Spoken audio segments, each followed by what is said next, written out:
मध्य प्रदेश के कटनी जिला की रहने वाली एक लड़की जज बनने की सपना लेकर इंदौर जाती है पढ़ने के लिए।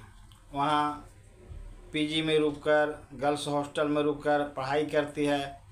उसका सपना था हम एक जज बनेंगे, देश की सेवा करेंगे, और उस लड़की के साथ उसके घर वाले का सपना जुड़ा हुआ था। वो उसके सुखद भविष्य की कामना करते थे। घर का जब कोई भी लड़की या कोई भी लड़का पढ़ाई में अव्वल निकलता है और तैयारी करने के लिए बाहर जाता है, तो आप सोच सकते हैं घर वाले कितना चिंतित रहते हैं, परेशान रहते हैं उसके प्रति, उसके कुशल कामना के प्रति, और उसके हर एक ज़रूरत की ख्याल रखा जाता है। उनको मेहमान की तरह घर में सम्मान दिया जाता है। दोस्तों, यह लड़की भी जो मध्य प्रदेश के कटनी ज़िले की रहने वाली थी, अपने घर से दूर इंदौर में रहती है। वहाँ पर रहकर जज की परीक्षा की तैयारी करती है। लेकिन इसी बीच में रक्षाबंधन का त्यौहार आ रहा था। उसके मन में भी घर आने की जिज्ञासा हो रही थी, और वो इसके लिए वो घर आने की तैयारी करती है। घर वाले को फ़ोन करती है कि मैं रक्षाबंधन पर घर आऊँगी, अपने भाई लोग को राखी बांधूंगी। उसके भी तीन भाई थे। वो सोची थी घर आकर रक्षाबंधन का पर्व मनाएंगे, और इसी पर्व मनाने के लिए वो इंदौर से नर्मदा एक्सप्रेस ट्रेन पकड़ती है कटनी के लिए। ये 7 तारीख की घटना है, 7 अगस्त 2025 की घटना है। वो लड़की ट्रेन पकड़ती है जिसका नाम अर्चना तिवारी है। आपने नाम सुना होगा, सोशल मीडिया पर बहुत ज़ोरों से चल रही है। आज उस लड़की की कहानी मैं आप लोग को सुनाऊंगा, विस्तृत कहानी सुनाऊंगा। वो कैसे गायब हो गई, कहाँ गायब हो गई और अभी तक नहीं मिल पाई है, उस पर विस्तृत चर्चा करूंगा। दोस्तों, मैं परशुराम सिंह और आप देखना शुरू कर चुके हैं सच खबर। दोस्तों, आप लोग से रिक्वेस्ट है, यदि मेरे चैनल पर नए हैं या मेरे कहानी आप तक पहुंचती है तो मेरे चैनल को सब्सक्राइब करें, ताकि आने वाले दिनों में और भी अच्छे से अच्छे सच्ची घटनाओं पर आधारित कहानियाँ वीडियो में आप लोग तक ला सकूँ। दोस्तों, यह कहानी 7 अगस्त की है, रक्षाबंधन से 2 दिन पहले की है। वो लड़की जिसका नाम अर्चना तिवारी है, वो अपना हॉस्टल से जहाँ पर रहकर वो तैयारी कर रही थी, जज बनने की सपना देख रही थी, और वहाँ से वो घर आने की तैयारी करती है क्योंकि रक्षाबंधन का पर्व था। उसके मन में जिज्ञासा सी उत्सुकता थी, उसके मन में एक ललक था, एक उल्लास था कि मैं घर जाऊँगी और जाकर वहाँ पर अपने भाई लोग के बीच में रक्षाबंधन का पर्व मनाऊँगी।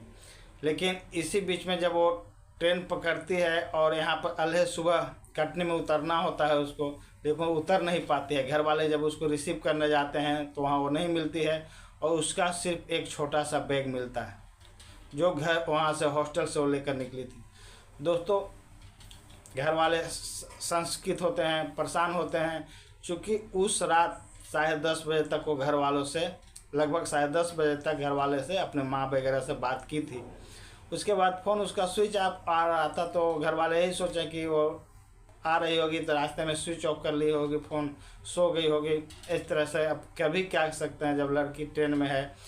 उनकी उम्र मैं बता दूं, अर्चना तिवारी जो थे उसकी उम्र 30 साल थी, और वो बाहर में रहकर, इंदौर में रहकर जज बनने की तैयारी कर रही थी। कोई बच्ची नहीं थी, पूर्ण प्रौढ़ लड़की थी। उसको अच्छे बुरे सारे चीज़ का ख्याल था, और इसके लिए वो वहाँ से अपने घर के लिए निकलती है, लेकिन घर पर नहीं पहुँचती। अब जितना भी घर वाले का इधर उधर छानबीन करने का था वो करते हैं, और इसी बीच में उन लोग पुलिस चौकी पहुँचते हैं और वहाँ जाकर कंप्लेन लिखाते हैं कि हमारी बेटियाँ, हमारी बहन जो इंदौर से आ रही थी और कटनी इतना बजे ट्रेन को, इस ट्रेन से नर्मदा एक्सप्रेस जो नर्मदा टू बिलासपुर के लिए जाती है, हमको जाना था, हमारी बेटी आ रही थी और रास्ते में उतरी नहीं, आ गई। पुलिस छानबीन करती है, हर एक बिंदु को तलाशा जाता है। रेलवे का जितने भी पुलिस थे हर स्टेशन का छानबीन करते हैं, लेकिन कहीं अता पता नहीं होता। एक दिन करते करते आज करीब 11 दिन बीत गए, फिर भी आज अर्चना तिवारी लापता हैं। उनको पता नहीं है किस हाल में हैं, जीवित हैं, मृत हैं, कुछ भी नहीं कहा जा सकता है। घर वाले को अनहोनी का डर सता रहा है। एक ऐसी मिस्ट्री बन गई है अर्चना तिवारी की खोज की, जो रहस्य गहराते जा रहा है। दोस्तों, एमपी में एक जगह है नर्मदापुरम है, नर्मदापुरम के पास तक उसका लास्ट लोकेशन दिखाई देता है।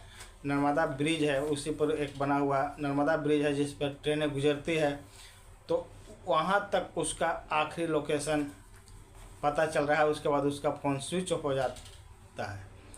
वो लड़की का उसके बाद से कोई संपर्क नहीं है, कैसी है। अब पुलिस जब जांच कर रही है तो आधा दर्जन टीमें बनाई गई है। पूरे देश की रेलवे पुलिस हर स्टेशन की जांच कर रही है,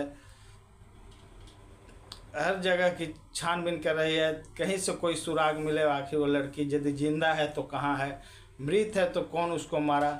और तीसरा बात ये भी है, किसी अनहोनी का भी डर सता रहा है कि ऐसा तो नहीं है कि उसके साथ कोई भूल हुई और गलती से वो गिर गई। चूँकि जो नर्मदा एक्सप्रेस है उसके B3 में उसका सीट थी उस लड़की का, और सीट नंबर था, बर्थ नंबर था 3, यानी बिल्कुल खिड़की के पास जो मेन डोर होता है उसके पास वाले सीट थी लड़की का। और उसके पास में अगल बगल में जो बैठे थे उन लोगों से भी पुलिस तलाश कर रही है, पूछ कर रही है। तो एक लड़की बताती है जो उसके ठीक ऊपर में बैठी थी कि जब मैं नीचे उतर रही थी तो लड़की से पैर टकराई थी, तो मैंने सॉरी उसको बोला था, और उसके बाद फिर आई तो मैं ऊपर चढ़ गई। फिर बाद में मेरे को कुछ पता नहीं लड़की कहाँ गई, कैसे गई, क्या गई, लेकिन उसका सिर्फ बैग दिखाई दिया। दोस्तों, पुलिस हर एक तहकीकात में कर रही है। कहीं पुलिस उस लड़की का उसके कोई रूममेट वगैरह से दुश्मनी तो नहीं था, कोई फ्रेंड से दुश्मनी तो नहीं था, या लड़की खुद गलत कदम तो नहीं उठा ली, उस नर्मदा ब्रिज पर छलांग लगा दी, या फिर लव अफेयर, लव ट्रायंगल की कोई तो बात नहीं है। लेकिन घर वाले साफ इनकार करते हैं और बताते हैं कि नहीं, एक अच्छी लड़की थी, पढ़ाई लिखाई पर ध्यान देती थी, घर वाले का इज्जत मान मर्यादा का बिल्कुल ख्याल था उसे, और वो कभी गलत कदम उठा ही नहीं सकती है। उसके साथ कहीं ना कहीं कुछ अनहोनी हुआ है, न तो भूल हुई है। दोस्तों, पुलिस के लिए यह बहुत ही मिस्ट्री बना हुआ है। पुलिस तहकीकात कर रही है, रेलवे पुलिस, साइबर क्राइम वाले हर एक बिंदु से जांच कर रहे हैं। उसके फ़ोन का लोकेशन, उसका फ़ोन का CDR वगैरह सब जांच कर रहे हैं, हर एक बिंदु के तहकीकात कर रहे हैं। कहीं उसका क्या था, किसके साथ क्या संबंध था, किस तरह का था, हर एक बिंदु की जांच कर रही है, लेकिन कहीं कुछ पता नहीं चल रहा है। दोस्तों, आप कल्पना कर सकते हैं उनके घर वाले के ऊपर क्या बीत रहा होगा, कैसा महसूस कर रहे होंगे जिसकी जवान बेटी आज 11 दिन से लापता है। उसका कुछ पता नहीं है कि कौन सी स्थिति में है, जिंदा भी है या नहीं है, और नहीं तो फिर उसका साथ कुछ अनहोनी हुआ है तो किधर हुआ, क्या हुआ, कैसे हुआ, या फिर वह इलाका सुनसान एवं जंगली इलाका है। तो हर एक स्टेशन की पुलिस जांच कर रही है, हर एक स्टेशन का उनके घर वाले भी जांच के हैं, जो अपना इंदौर टू कटनी आती है, और उस बीच में जितने भी स्टेशन पड़ते हैं तो हर एक स्टेशन के घर वाले जांच करते हैं, लोगों से पूछताछ करते हैं। और अपना जो रेलवे पुलिस है, GRP पुलिस है, वहाँ की जितने बीच में पड़ने वाले स्टेशन हैं उन सब जगह की CCTV खंगारती है, लेकिन कहीं भी लड़की का आता पता नहीं चलता है। दोस्तों, जब लड़की हॉस्टल से निकली थी तो पिंक कलर की ड्रेस पहनी हुई थी, पीठ पर उसको एक बैग था, हाथ में एक थैला था, लेकर निकलती है। और उसके बाद से वो स्टेशन आती है, स्टेशन आने के बाद वो अपना ट्रेन पकड़ती है। बीच में 10:20 25 मिनट तक अपने माँ वगैरह से बात भी करती है, लेकिन उसके बाद उसका कुछ पता नहीं चलता है। और आज भी पुलिस के लिए एक चुनौती बनी हुई है, पता नहीं चल रहा है वो लड़की किस हालत में है, कैसे भी है। पूरे सोशल मीडिया पर यह खबर छाया हुआ था। मैं भी सोचा इस खबर के जरिए मैं आप लोग तक जुड़ूं, आपको पहुंचाऊं। दोस्तों, मेरा यह कहानी कैसा लगा, यदि अच्छा लगता है तो मेरा कहानी को लाइक किया कीजिए, मेरे चैनल को सब्सक्राइब किया कीजिए। और दोस्तों, इसी के साथ मैं अपना कहानी समाप्त करता हूं। मेरा यह कहानी सुनाने का उद्देश्य किसी को परेशान करना नहीं है, किसी को कष्ट पहुंचाना नहीं है, बल्कि लोगों को जागरूक करना है, सचेत करना है। और मैं आशा करता हूं मेरा कहानी आप लोग को जागरूक करता है, सचेत करता है। दोस्तों, इसी के साथ जय हिंद, जय भारत।